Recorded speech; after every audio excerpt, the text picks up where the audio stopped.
नमस्कार। मेरा नाम डॉक्टर विवेक माहेश्वरी है और मैं बच्चों का डॉक्टर हूँ और बाल रोग विभाग paediatric department Rama medical college में एज ए असिस्टेंट प्रोफेसर कार्यरत हूँ। मेरा जो कार्य क्षेत्र है उसमें एनआईसीयू, पीआईसीयू और कोविड खासकर सभी सारा कार्य क्षेत्र है मेरा यहाँ पर। और इस कार्य क्षेत्र में के दौरान जो है मैंने रामा मेडिकल कॉलेज में इन दिनों आजकल डेंगू के केसेस बहुत ज़्यादा दिखाई दे रहे हैं और सुनाई भी दे रहे हैं। आप लोग भी अवेयर हो रहे होंगे। मैं तो पब्लिक के लिए मैं आज आपके सामने उपस्थित हुआ हूँ डेंगू पे बात करने के लिए। आज का हमारा जो विषय है वो है डेंगू। आप सब लोग जानते भी होंगे कि डेंगू संक्रामक रोग है जो भारत के ज़्यादातर हिस्सों में हर जगह पाया जाता है। कि डेंगू जो है हर पेशेंट हर गली में हर आपके निकलना स्टार्ट हो जाते हैं जब डेंगू फैलता है बुरी तरह से। और जो डेंगू जो है वो संक्रामक मीन्स कि वेक्टर बॉर्न डिजीज़ है कि किसी कारण से, कारण क्या होता है वो है मच्छर। हम अभी उसके बारे में बात करेंगे कि मच्छरों से कैसे डेंगू होता है और कैसे बचाव करते हैं। तो डेंगू में जो बेसिकली जो समस्या आती है वो है अत्यधिक दर्द, बच्चों में दर्द और सिर में दर्द, उल्टी आना, जी मिचलाना, भूख ना लगना और तेज़ बुखार आना। डेंगू की जो शुरुआत हुई थी 1996 में और 2003 में, 2006 में, 2010 में, 2019 में और ये साल है 2021। और कानपुर में भी डेंगू बहुत ज़्यादा फैला हुआ है इस समय। सावधानी बरतने की ज़रूरत है।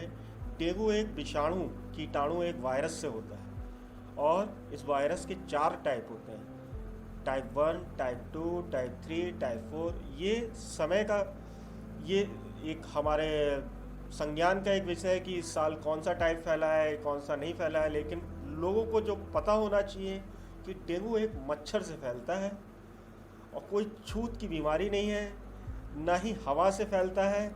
ये मच्छर भी विशेष प्रकार का एडीज मच्छर से फैलता है। और जो डेंगू पीड़ित है उनको लक्षणों के हिसाब से 3 कैटेगरी में हम लोग बांटते हैं। डेंगू जो साधारण बुखार वाला डेंगू और डेंगू हेमरेजिक फीवर और डेंगू शॉक सिंड्रोम DSS।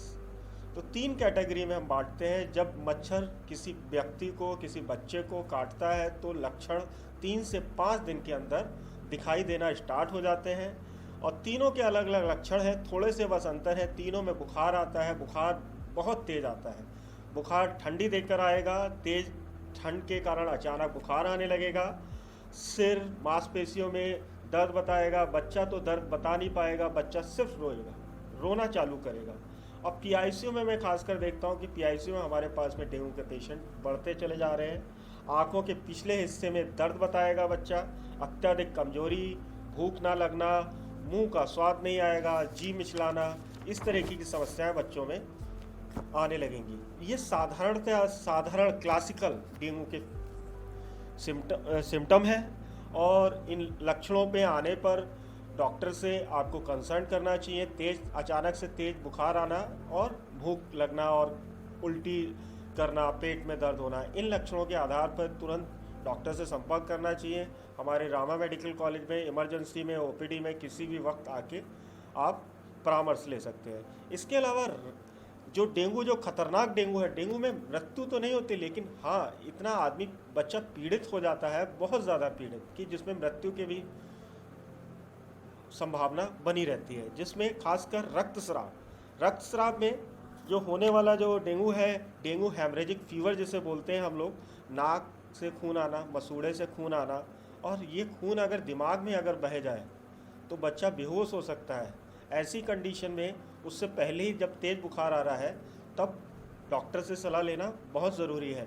ये नहीं कि आप उसको होम्योपैथिक दिखाते रहे और सिर्फ स्टेरॉइड टाइप की गोलियां आप लेते रहे। इस तरह से घरेलू उपचार ना करके तुरंत डॉक्टर से संपर्क करना है। और इसी क्रम में मैं आगे तीसरी चीज़ है हमारी dengue shock syndrome. Dengue shock syndrome में एक सिंपल सा एक फीचर आप घर पे भी असिस्ट कर सकते हैं कि वो लक्षण देख के कि कहीं ये खतरे वाला डेंगू तो नहीं हो गया।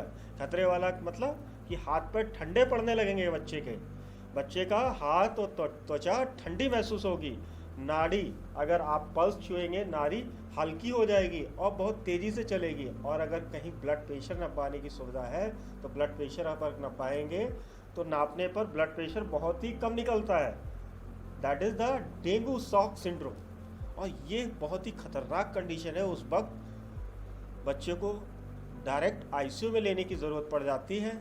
बच्चा भले ही होश व हवास में हो, बच्चा अच्छे होश व हवास में होने के बावजूद भी हमें उसे आईसीयू में लेके उसे आइनोट्रोप सपोर्ट की ज़रूरत पड़ जाती है।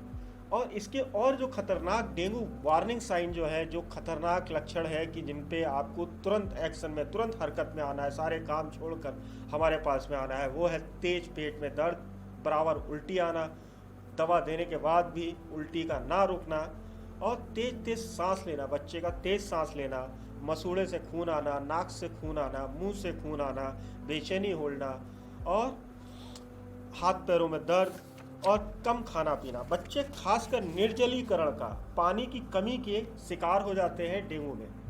और इसमें हम लोग डेंगू में, आप लोगों ने एक जो मिथ्या बना रखा है कि डेंगू में प्लेटलेट चढ़ाएंगे, डॉक्टर साहब तो अब प्लेटलेट की व्यवस्था करनी होगी तभी हम हॉस्पिटल जाएं। ऐसा नहीं है। उसको सबसे पहले हमें उसे जलीकरण करना है, मतलब हाइड्रेशन उसका मेंटेन करना है।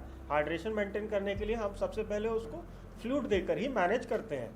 और घरेलू अगर उपचार में अगर बात करें तो सिर्फ पैरासीटामोल लेना है। इसके लिए सिरप फॉर्म में, टैबलेट में के फॉर्म में आप ले सकते हैं। वजन के हिसाब से बच्चों में देना चाहिए, 15 mg पर kg के हिसाब से देते हैं, लेकिन मैं नहीं चाहूँगा कि आप घर पे प्रिस्क्रिप्शन करें। और बच्चों में कभी भी एस्पिरिन, डिस्प्रिन, आयोजेसिक, इस तरह की दवाइयाँ नहीं लेना है। 102 से ज़्यादा अगर बुखार है तो पैरासीटामोल भी काम नहीं करती है। उस वक्त सिर्फ एक ही चीज़ काम करती है, वो है स्पॉन्जिंग। हाथ पैरों को सादा पानी से पोंछना स्टार्ट कर दीजिए। बच्चे का बुखार दिमाग पर ना चढ़ पाए, इस बात का ध्यान रखिए। और सामान्य रूप से जो सामान्य घर में जो भोजन है उसको आप दे सकते हैं बुखार की कंडीशन में। और बेड रेस्ट, ज़्यादा चलने फिरने नहीं देना है, बच्चे को खेलने नहीं देना है, और घर पे ही उसका इलाज भी संभव है सामान्य लक्षण वाले में। जो मैंने खतरे वाले लक्षण बताए हैं उनके लिए भर्ती होने की ज़रूरत होती है। अब बात करते हैं हम रोकथाम की। रोकथाम कैसे करें? देखिए, सबसे पहली बात कि मच्छर को मारना नहीं है, मच्छर को भगाया सोने पे सुहागा। कि मच्छर को हमें भगाने वाला सिद्धांत अपनाना है। मारने वाला सिद्धांत हमने अपना चुके हैं, जिसमें डीडीटी का छिड़काव था, जिसके कारण मच्छरों में रेजिस्टेंस तक पैदा हो गया। तो हमें उनको मारना नहीं है, उनसे बचाव करना है। बचाव के लिए आप जो है उनके प्रजनन को रोक सकते हैं। मच्छर को पैदा होने से रोकेंगे और मच्छर को भगाएंगे हम। तो मच्छर को पैदा होने से रोकने के लिए देखिए, ये जो एडीज़ मच्छर है ये दिन में काटता है, और ये ऐसी जगह पे पैदा होता है जहाँ जल का भराव होता है। जल का भराव, पानी का भराव जहाँ पर होता है, चाहे वो नाली, गड्ढे, कहीं भी पानी का भराव हो, चाहे वो आपके गमलों में हो, घरों में या कूलरों में हो। इस समय अभी हमारा जुलाई, अगस्त, सितंबर का जो महीना है, अब कूलर बंद हो चुके हैं और बरसात का मौसम जो चल रहा है, उस बरसात के मौसम में हर जगह जगह पानी आपको दिख रहा है भरा हुआ। आप सिंपल सी क्या कर सकते हैं, जैसे गली में है, गली में आपके पानी भरा हुआ है, तो आप सिंपल सा एक तेल, तारपीन का तेल, या फिर आप जो है मट्टी का तेल, जो कैरोसिन ऑयल जिसे कहते हैं आम भाषा में, उस ऑयल को उस भरे हुए पानी में आप डाल दीजिए। अगर वो भी नहीं कर पा रहे हैं तो आप उस भरे हुए पानी में एक कंकड़ डाल दीजिए, रोज़ एक कंकड़ डालिए, तो ठहराव जो है पानी का वो अलग हो जाएगा और लार्वा नीचे सेटल हो जाएगा, और वो मच्छर आपके वहीं पे उसी लार्वा में उसी वक्त ख़त्म हो चुके होंगे, मर जाएंगे। तो ये छोटी सी ट्रिक आप अपना सकते हैं। इसके अलावा घरों में कूलरों को आप बंद कर दीजिए, कूलर के पानी को निकाल कर साफ़ कर दीजिए, गमलों के में एक्स्ट्रा पानी ना डालें, और जो पानी भरा हुआ है उनको निकाल दें। फटे हुए टायर घरों में पीछे, अगर आंगन में अगर आपके टायर पड़े हैं, कबाड़ पड़ा हुआ है, उनमें आप चेक कर लीजिए, उनमें से जितना पानी निकाल सकते हैं आप उनको निकाल दीजिए। और मेन हमारा जो टारगेट रहना चाहिए कि हमारे पानी नहीं भरने देना है, कहीं पे भी पानी का भराव नहीं करने देना है, चाहे वो इंडोर हो चाहे वो आउटडोर हो। इंडोर में और ख़ासकर जो मच्छर है दिन में जो छुप जाते हैं वो आपके छुप जाएंगे, आपके कर्टन में छुप जाएंगे, कोने वाली जगह पे छुप जाएंगे। ऐसी कंडीशन में आप दवाइयों का छिड़काव कर सकते हैं, और ऐसी दवाइयाँ जो मच्छरों को भगाने के लिए हैं। उसके लिए आप जो है अलग अलग कंपनियों के ऑल आउट आता है या फिर मॉर्टिन आता है, जिन कंपनियों के आप जो भी आप इस्तेमाल करते हैं उनको इस्तेमाल कर सकते हैं। और बच्चों में खासकर जो एक और घरेलू उपाय है कि बच्चों को दिन में भी फुल बाजू का कपड़ा पहना के रखना है, फुल बाजू के कमीज पहना के रखना है। ऐसा इसलिए क्योंकि दिन में मच्छर काटते हैं और हम दिन में मच्छरदानी का इस्तेमाल तो नहीं कर सकते, रात में मच्छरदानी का इस्तेमाल करना है। इसके अलावा जो रेप्लिकेंट आते हैं, लाइक क्रीम आती हैं, ओडोमॉस क्रीम आती है, उनका इस्तेमाल कर सकते हैं। और सबसे बड़ी बात, ये सब तो कर ही रहे हैं, आप अपने नगर निगम पार्षद, नगर निगम सबको इन्फॉर्म करेंगे कि यहाँ पर ऐसा हो रहा है। और हमारा भी एक दायित्व बनता है, जब हमारे पास में डेंगू आते हैं हम उनकी जांच कराते हैं। अगर वो पॉजिटिव आती है तो हम उस सरकार को, अपनी सरकार को, शासन को हम उसे रिटन में लिखकर भेजते हैं कि हमने इतने डेंगू के पेशेंट नोटिफाइड किए। तो ये आपकी भी जिम्मेदारी है कि आप गंदगी के बारे में अपने शासन को, अपने स्थानीय प्रशासन को आप जागरूक कराएं और खुद भी एक पहल करें उसके लिए, खासकर कि पानी का भराव ना हो पाए। तो मैं बस इतना ही कहना चाहूँगा डेंगू से बचाव के लिए। और डेंगू का बचाव सिर्फ पानी से ही है, हम लोगों से ही है, साफ़ सफाई से ही है, जुड़ा हुआ है।